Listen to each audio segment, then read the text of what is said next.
देश की नवनिर्मित संसद की छत पर अशोक स्तंभ की करीब 6.5 मीटर ऊंची प्रतिकृति स्थापित हुई तो सोशल मीडिया पर इसके नाम पर विवाद शुरू हो गया।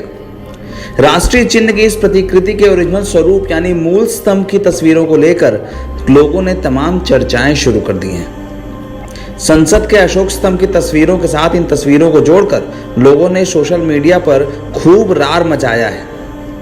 सोशल मीडिया पर कमेंट्स की बौछार के बीच भिड़ने वाले लोग आम ही नहीं, खास भी हैं। आम आदमी पार्टी के सांसद संजय सिंह ने संसद की तस्वीरों को लेकर 130 करोड़ देशवासियों से सवाल किया तो बीजेपी के नेता कपिल मिश्रा भी उनसे भिड़ते दिखाई दिए। दरअसल यूजर्स ने यह कहा है कि सम्राट अशोक द्वारा स्थापित अशोक स्तंभ परंपराओं और शांति का प्रतीक था।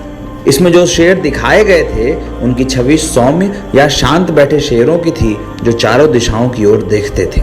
लेकिन पीएम नरेंद्र मोदी द्वारा स्थापित कांस्य अशोक स्तंभ में जो शेर दिख रहे हैं वो गुस्से में या हमला करने की मुद्रा में दिखाई दे रहे हैं। ये सारा विवाद इसी पॉइंट पर है कि भारत की पहचान अब तक शांति और सौहार्द वाले देश के रूप में रही है, जिसकी पहचान पर अब हमला हो रहा है। इसे एक गुस्से वाले देश के रूप में स्थापित किया जा रहा है। सारनाथ में स्थापित जिस अशोक स्तंभ की बात यहाँ पर की गई है वो कुछ इस तरह से दिखता है। इस स्तंभ को भारत के राष्ट्रीय प्रतीक के रूप में भारतीय संविधान में जगह दी गई है। 26 जनवरी 1950 को भारतीय संविधान के तहत अशोक स्तंभ को राष्ट्रीय प्रतीक माना गया है। अशोक स्तंभ को भारत का राष्ट्रीय प्रतीक चिन्ह मानने के पीछे कारण यह था कि इसमें बने शेर, 24 तीलियों वाला अशोक चक्र, सांड, हाथी और घोड़े की कलाकृतियां हिंदुस्तान की सांस्कृतिक और प्रशासनिक शक्ति का सर्वश्रेष्ठ प्रदर्शन करती हैं। सवाल उठाने वाले लोगों का यह कहना है कि सारनाथ में जो अशोक स्तंभ लगा है उसके शेरों की छवि सौम्य दिखती है और यही हिंदुस्तान की भावना भी है।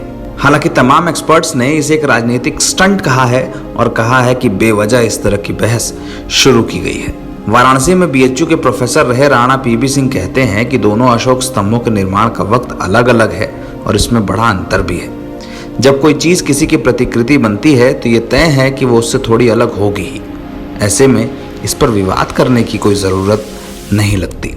ये जो बात उठाई जा रही है यह प्रश्न ही कुछ भ्रमपूर्ण है, क्योंकि जो सारनाथ में लगभग ईसा पूर्व 252 ईस्वी का है जिसकी डेट की गई है और अंतर्राष्ट्रीय स्तर पर उसको मान्यता मिल चुकी है। 4 दिशा में 4 शेर हैं, 4 तरह की स्थितियों को समन्वय करने का दुनिया का एकमात्र ये प्रतीक है। एक ओर हाथी है तो वो बैलेंस चलता है, नेचर को स्थिर करता है, वो है। सिंह है तो सिंह के 2 रूप हैं। सिंह तभी वो अटैक करता है जब वो भूखा रहता है, प्रकृति में वो भी बैलेंस बनाता है। और सिंह के ही गोत्र में, शाक्य गोत्र में बुद्ध पैदा हुए थे तो वो उनका सूचक है। बैल यहाँ के कृषि का सूचक है और हार्स यहाँ के हार्स पावर का सूचक। दुनिया में ऐसा 4 एक साथ मिल के कभी बना ही नहीं है। तो यह जो है अपने आप में यूनिक है। तो फिर जब दूसरा कोई भी बनाएंगे तो वो रिप्लिका ही ना होगी, ओरिजिनल नहीं ना होगा। तो रिप्लिका बनाने में कहीं डिजाइन में आगे पीछे हो जाए तो उसको ये कह सकते हैं कि मानवीय जो भी हमारी कला है उसमें वो कमी हो गई, लेकिन उसके भाव में कमी नहीं, उसके संदेश में कमी नहीं। इसका एक प्रूफ मैं आपको दे सकता हूँ कि थाईलैंड में 13वीं शताब्दी में बैंकॉक जो उनकी कैपिटल है उससे करीब 13 किलोमीटर दूर पर इसकी रिप्लिका बनाई गई है और वह उनका राष्ट्र का, उनके संस्कृति का प्रतीक है। पिलर के ऊपर यही शेर। तो आज तक वहाँ तो कोई नहीं पूछा कि रिप्लिका क्यों है और क्या कमी है इसमें। फिर मुंह टेढ़ा है, भाई वो तो टूटा ना, नीचे ज़मीन से खुदाई से ना निकला है अलेक्जेंडर कनिंघम से 1901 में। तो कोई हल्का टूटा हो सकता है, आर्टिस्ट ने उसको बनाने में उसको बैलेंस में बनाया। तो अंतर नाम का चीज़ नहीं है, ये तो राजनीतिक स्टंट में कहा जा रहा है।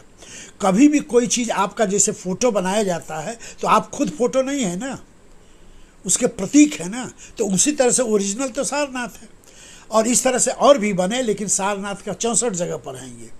लेकिन सबसे सुंदर, सबसे पूर्ण स्पष्ट मात्र सारनाथ में।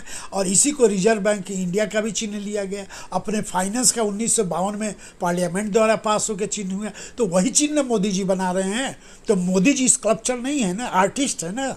तो आर्टिस्ट ने बनाया, कहीं उसमें 19-20 कोई बात है मान लीजिए, होगी नहीं, लेकिन ये राजनीतिक तौर पर एक खड़ा करके कुछ खड़ा करना है, इसमें राष्ट्र प्रेम तो नहीं झलकता है, ये तो राष्ट्रद्रोह की बात है। ये जानना जरूरी है कि जिस अशोक स्तंभ को सारनाथ में रखा गया है उसे अशोक ने बौद्ध धर्म धारण करने के बाद शांति के प्रतीक के रूप में बनवाया था। शेरों को स्थापित करने के पीछे तर्क ये था कि भगवान बुद्ध को सिंह का पर्याय माना जाता था।